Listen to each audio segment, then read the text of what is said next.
three things the devil would like for you to believe besides the evil days or the evil things that happens in your life. Because you see, if he can get you to believe, and write this down, if he can get you to believe any of these three things, then the evil day does not matter. You missed that. If he can get you to believe and understand and follow any of those three things that he would like you to believe in, whatever happens on the evil side of the situation does not really matter. Those are just stepping stones to get you to either fall or to climb up higher. Now, the very first thing that the devil would like for you to believe, that you will not die. I'm going to say that again. The first thing that the devil would not like you to believe is that you will not die. How many believe that you will not die? Oh, nobody's raising their hands. He really wants you to believe that when you die, you're really not dead, because you go to heaven. And we always use the text, absent from the is to be present. Are y'all in here? Absent from the body is to be present with the Lord. So then the devil is saying that you will not really, truly, ever die.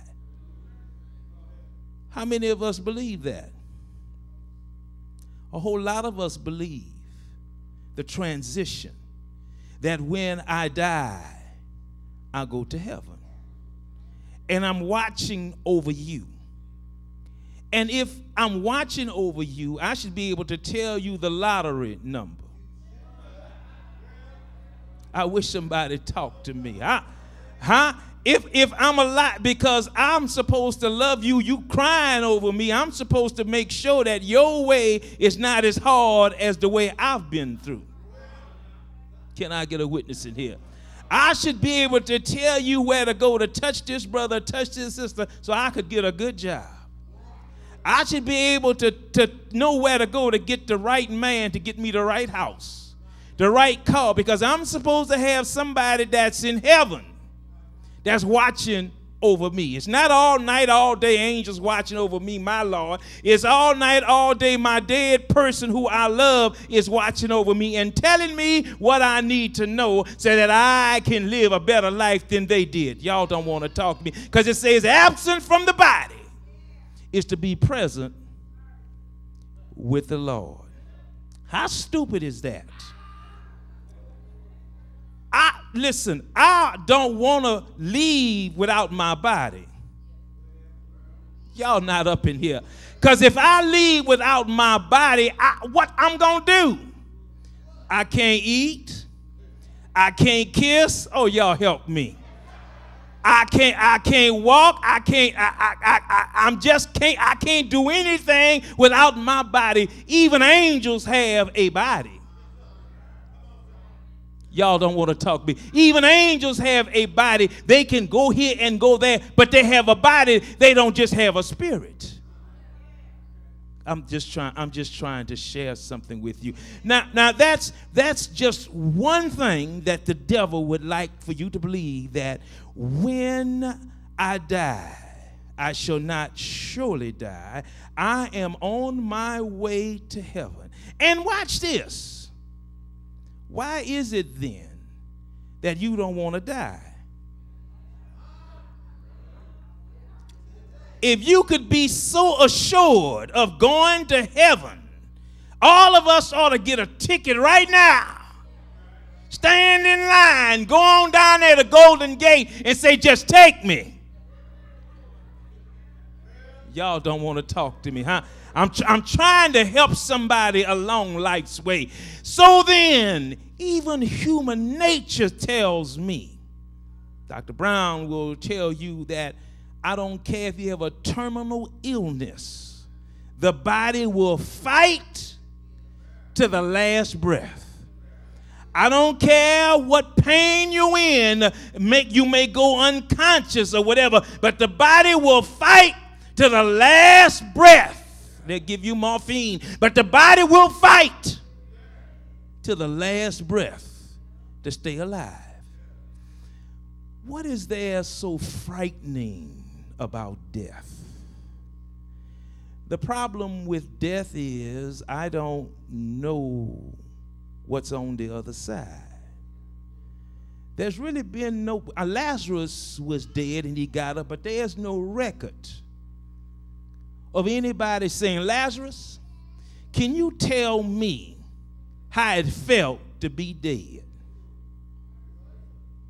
Y'all not up in here. Did you see some lights? Did you see a tunnel? Oh, y'all, you know, what just, Lazarus, just what did you see? There is no record. The only thing that we find in the Bible that God says that death is a sleep. And while you are sleeping, what are you sleeping with?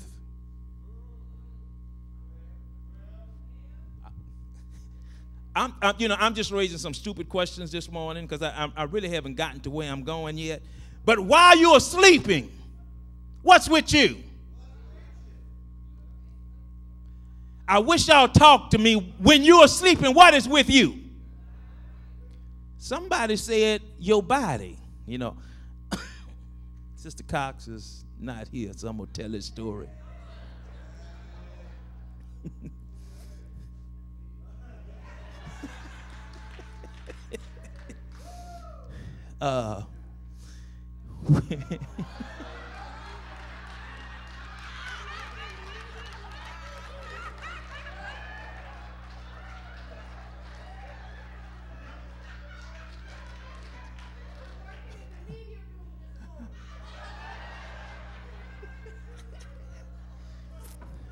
I'm going to tell it anyhow.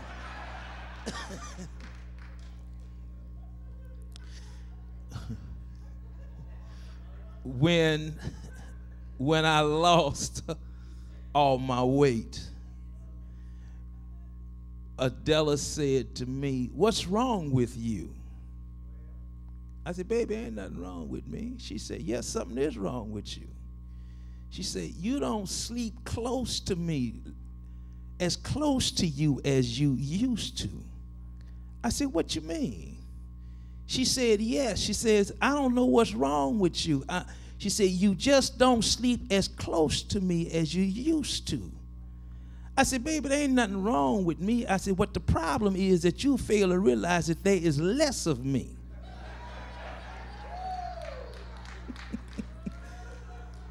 But my point is that I'm sleeping with my body. And while I'm sleeping, I don't know nothing unless somebody taps me and say, "Wake up," unless I set the alarm clock and God touches the eardrums and I wake up. But when I wake up, what's with me? Absent from the Lord, absent from the body is to be present with the Lord. The only thing that's with the Lord is the air that I breathe. Does air talk? I'm trying to ask y'all a crazy question. Does air talk? What does air do? Air don't do nothing. Does air walk? Is air a ghost? So then the only thing that really goes back to God, which really doesn't go back to God, it goes back into his nature that he created, is his air. Because who made the air? Who made the air?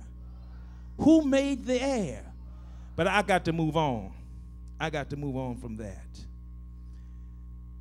We wrestle not against what? Flesh and blood. That means flesh and blood is smarter than me if I am not inside of somebody else who's smarter than it. That's deep, ain't it? Huh. Flesh, I'm wrestling against flesh and blood, that which is stronger than me. That thing which knows more than me. And the only way that I can overcome that is to be inside of something that is stronger than the evil that is of the spirit. Because the evilness of the spirit, I cannot fight against it unless I have on, if you look at the text, the whole armor of James Cox. The whole armor of what? Do y'all see that? The whole armor of God. So then, why am I deceived? I'm deceived by methodology. Write this down. I'm deceived by methodology, and I am deceived through tradition. What am I deceived through? Methodology. And I'm deceived through tradition. I'm going to say it one more time. I am deceived through methodology, and I am deceived through tradition. Because we are people who do not study, we are more deceived through tradition than methodology. How many agree with that?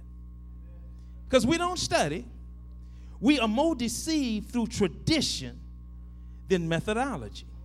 Tradition gets to a point where I don't question.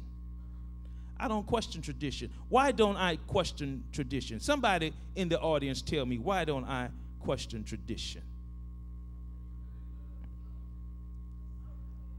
Who told me? Mama and them told me. And baby's kids kept on doing what mama and them said. Huh? Now, if I'm wrong, tell me. So that tradition becomes a fact. What becomes a fact? Let's say that one more time. What becomes a fact? Tradition becomes a fact, and tradition overrules anything that might possibly be the truth. I'm going to say that again. Tradition ultimately overrules that which is the truth, which is a fact, before tradition showed up. Because tradition had to be started in order to overtake fact, even though fact was in existence before tradition.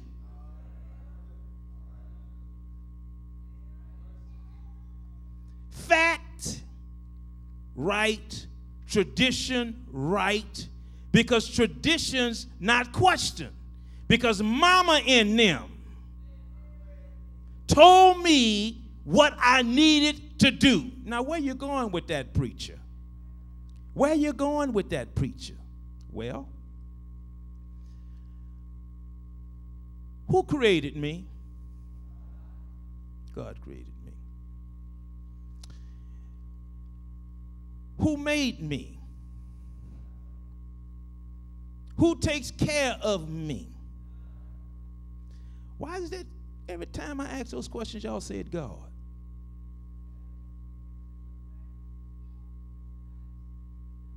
It's a what? It's a fact. So then, God made me. God created me. God takes care of me. Those are all facts. If these are all facts, then if I believe that, then why have I been deceived on how, where, when I should worship him?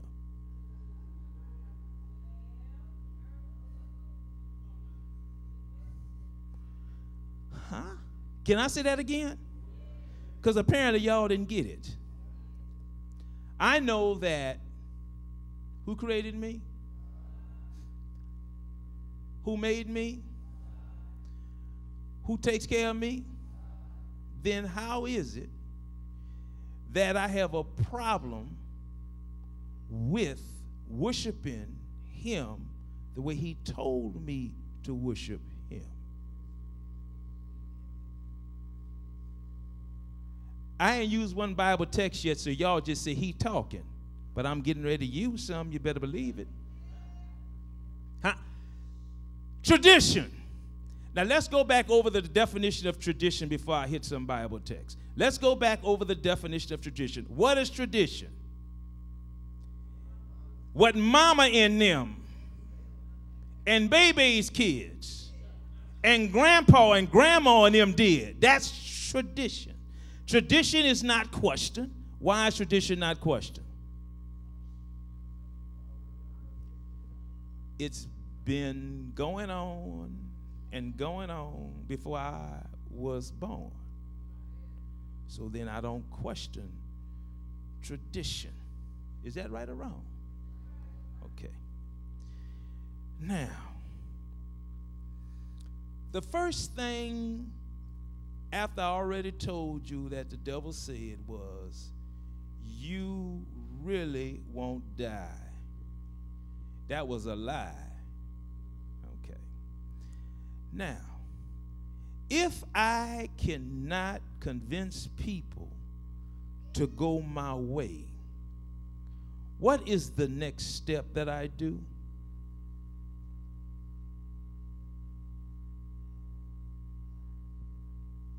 I lie, or I try to compromise to get them to somewhat do what I want to make them feel comfortable. Isn't that right? Come on, if I'm wrong, tell me. If I am trying my best to make you do something that I want you to do that's against you, I try to come into a compromising position that will make you feel comfortable enough and rationalize enough to do it. Is that right? If I'm wrong, tell me. That's it. I am going to compromise and rationalize with you enough until I get you to do what I want you to do so that you can feel comfortable enough in doing it. Where you going, preacher? Well, let me ask you a question. I haven't read a text yet, but I'm going to. Let me ask you a question. What is Easter? No. Yeah, what is Easter? Easter is a holiday. What is Christmas? What is Christmas? What is Easter?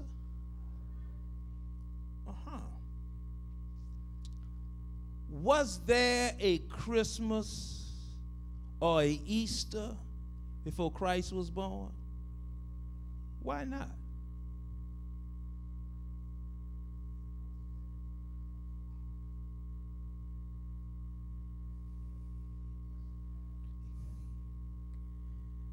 There was no reason.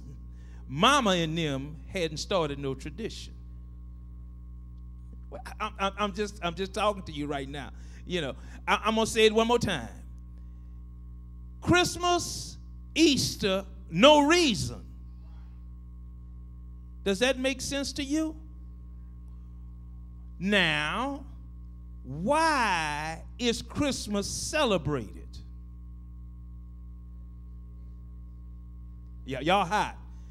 Tell me, babe, back there. What's the answer? That's Easter. That's good. Christmas. What's the day for Christmas? That's the day who was born? Huh? That's the day Jesus was born. Supposedly. Boom. Now, wait a minute. What did I say? Why is it in December? Anybody? Why didn't they say Christmas is June the 23rd?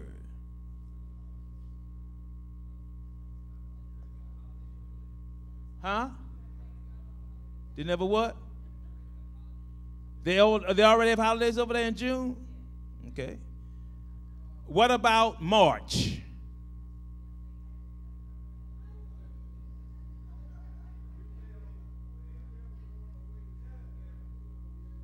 Say what?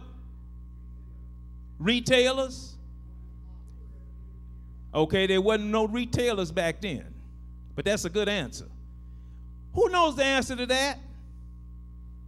Do you know why December the 23rd was picked? I'm just trying to see if y'all listening to me. I don't think I'm stupid. I'm just trying to see whether or not y'all listening to me. Do you know why December the 25th was picked? If you go to Greek mythology, you will discover in Genesis there was a man by the name of Nimrod who was called the great hunter before the Lord. He had a wife. Nimrod got killed. But his wife had a girlfriend. I had a boyfriend. His wife had a what, everybody? And she conceived. And to make sure that Greek mythology could take care of that whole issue, they said that she conceived a child immaculately on December the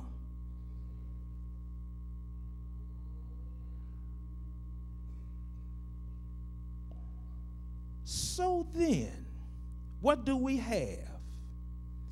We have a mixture of pleasing who?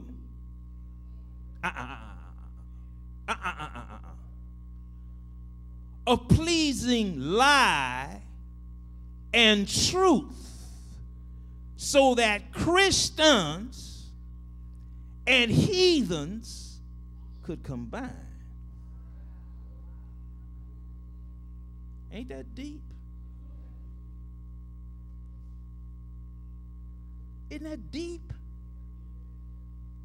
And so every December the 25th, us included, because I love Christmas, y'all already know, we celebrate not the birthday of Nimrod's supposed to be child, but we celebrate who? If poor baby Jesus had been born in Palestine on December the 25th, we wouldn't have no Jesus. He'd have froze to death along with the angels, along with the shepherds who the angels showed up with, talking about fear God, give glory to him, fear God. No.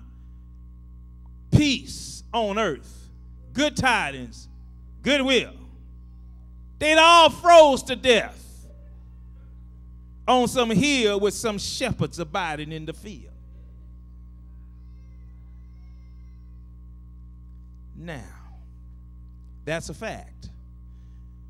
So then we come to the problem of worship on Sunday and Saturday. What do we come to? The problem of worship on Saturday and Sunday. Do y'all want to hear the answer to that?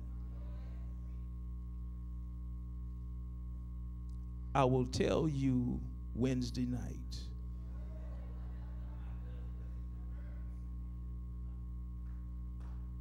I will tell you Wednesday night. a slight smidgen of it because we've got a speaker that's going to speak on Wednesday night. I will finish this. I want you to think, but let me give you the text. Let me give you the text right quick. Write them down because I'm going to come back to it.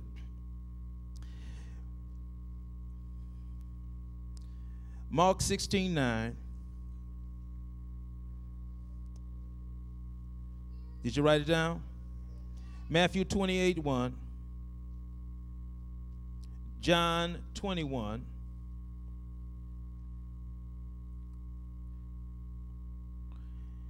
Hebrews 4.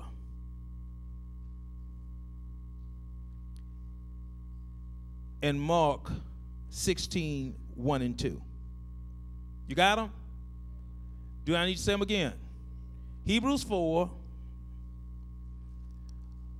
Mark 16:1 and 2, Matthew 28:1, Mark 16:9, and John 21. You got them all down? Okay.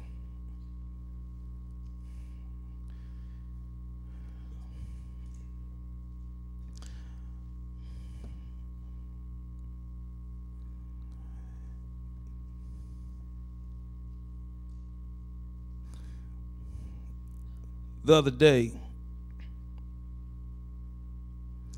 actually last week, I think it was, I haven't been feeling too good. Y'all already know this. But I've been having some problems with my ankle, my left ankle. And so I went to my doctor, and the doctor said that they wanted to do an MRI.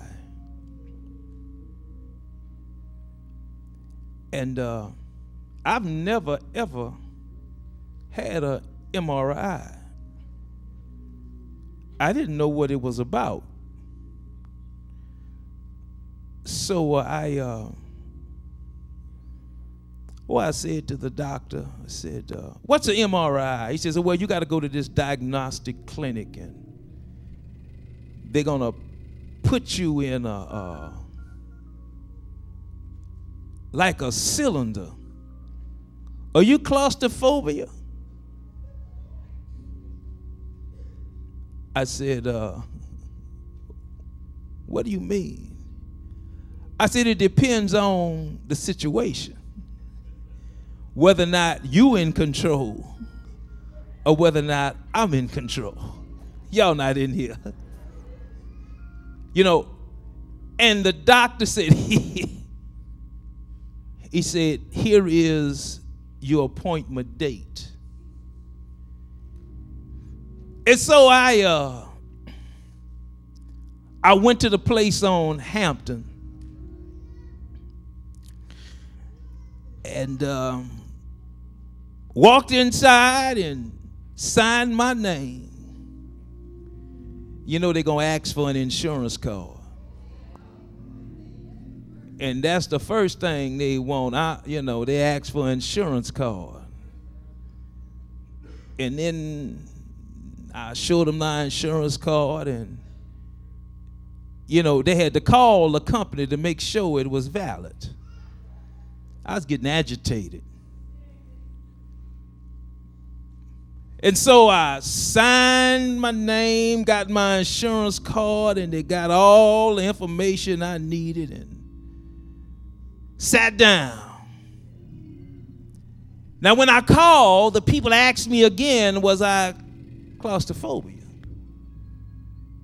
And I said to them again, it depends on who's in control. They laughed. And they said, well, make sure you have some music. So I said, okay. I'm still silly and stupid. I don't know what they gonna do. So I got my iPod and my little earphone, and so They called my name to go to the room. And they told me to take off my clothes and put on my whatever that thing is. And y'all know all this be waving in the back. Y'all, it just be waving. And so I followed instructions. You know, you got to follow instructions because I'm not in control right now. I'm not in control. And so I had my iPod, my y'all know what I'm talking about, my MP3. I had my MP3. Isn't that what I had? It's my iPod, I'm right. Because I got my favorite songs on there. Y'all don't want to hear it, don't you? But I got my favorite songs on my iPod. I got some Jesus on them too. and so I walked in there with my iPod and my earphone, and I saw this coin. And the man said, now, we're going to put you in, you got to lay down here. I ain't in control. I laid down. I said, well, what you going to do next? He said, this button's going to push you inside of that thing. I said, inside of what? I said, where's the button for me to push my way out if I want to get out? The man said, I'm very sorry, sir. He said, I'm in control. I said, you in control? He said, yeah. He said, I said, listen, mister, I want you to know, I told the people that it depends on whether or not I'm in control as to whether or not I get claustrophobia or not. They said, well, I tell you what we can do. We can put you to sleep. I said, oh, no, you can't. There's no way you're going to put me to sleep. I am not, because you're going to have to stick me with some, nah. So I said, the other man told me to bring my iPod in. So he looked at it, he said, sir, I'm so sorry. You can't have your iPod because your iPod got metal on it. And I looked at that thing, Al, and the man said, listen, I just need you to trust me. I'm going to say that again. I just need you to trust me. He says, I'm going to push this button. What's your favorite station? It sure ain't Heaven 97. 94.5.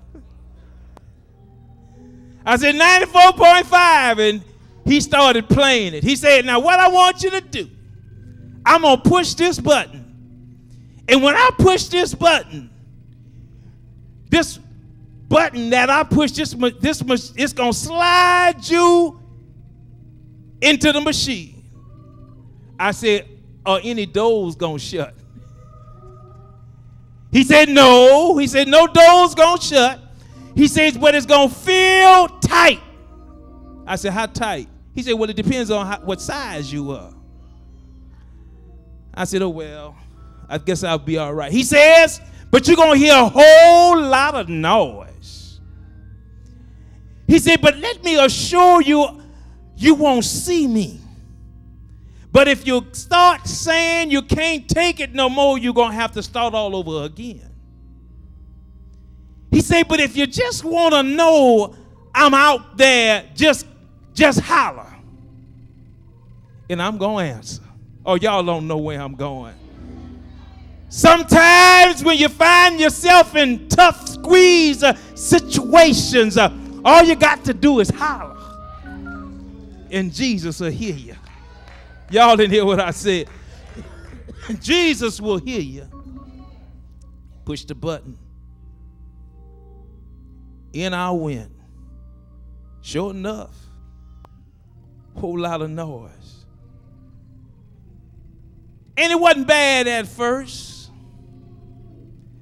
And the reason why it wasn't bad at first, because I was told I had to be in at least 15, 20 minutes. And so I started listening to the music. And just to make sure that the man wasn't lying, I wasn't in no distress.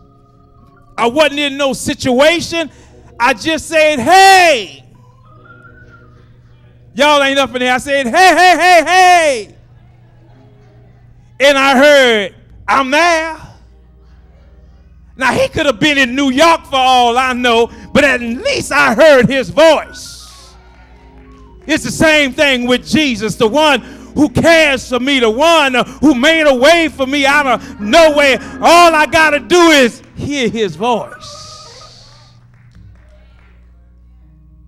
And then you know what I imagine? I begin to imagine me being wrapped up in Jesus. And as I imagined being wrapped up in Jesus, I went to sleep.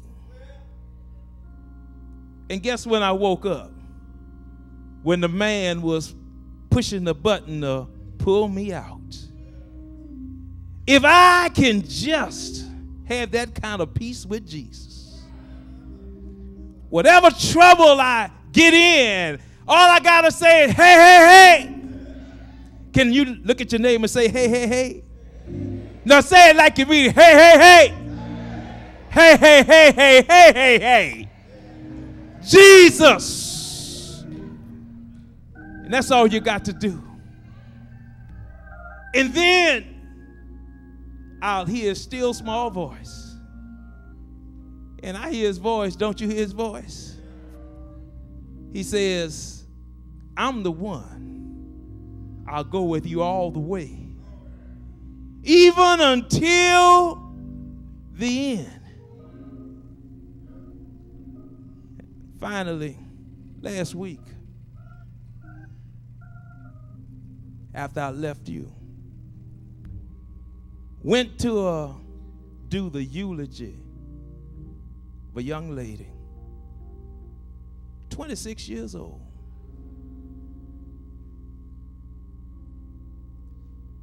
And family was sitting there. She had a son, 11 years old. She had a daughter, 4 years old. And what do you say to parents who's burying their child?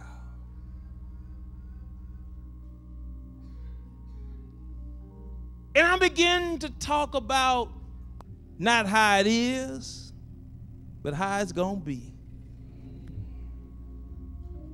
And the mama sat there, broke down crying. But I could say this: blessed are the dead who die in the Lord, who rest henceforth.